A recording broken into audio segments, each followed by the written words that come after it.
So we've been doing dry fire practice, practicing the fundamentals. So today we're going to put those fundamentals to the test with a drill. So this is called the hat drill. So what we're going to do is we're going to take 5 rounds and we're going to set up our gun. We got our bag, and then I've got a target at 100 yards. So our drill, what we're going to be doing, it's going to be testing our endurance. It's going to be testing our, basically all the fundamentals. This is a really good test to do if you, when you're practicing your dry fire practice, and it's going to really push the limits and let you know really what it is that you need to practice, so you can go back to your dry fire practice and really focus on those things.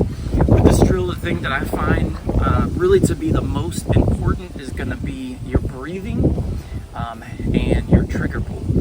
Everything is really important, but those are going to be the things to really focus on to be successful. So let's go ahead and set this up and we'll get started. It's pretty windy today, and there's grass and rocks and everything, so it's going to be what it is. But let's go. It's a good idea if you time this. I'm not going to time it. I'm just going to give the example. Let's go.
One thing I did forget to mention is making sure your scope and everything is set up. I forgot to set mine up, meaning I wear glasses.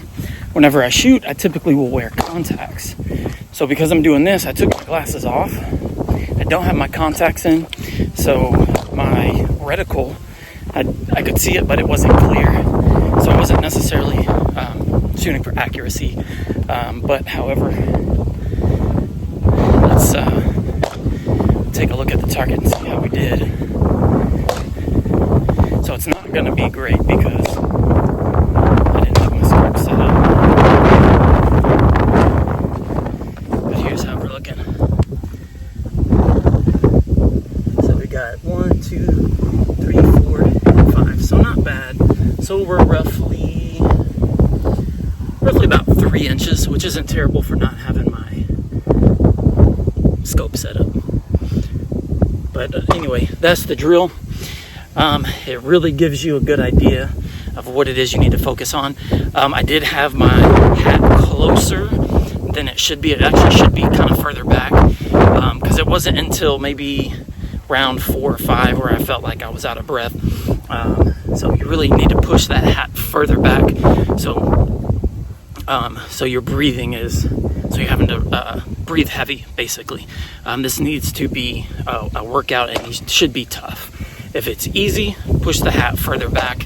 The other thing you can do is actually increase the distance from 100 yards, maybe 150, 200 yards, depending on what you can and can't do, your availability at the range. And then the other thing, it's a good idea to do this during your dry fire practice too.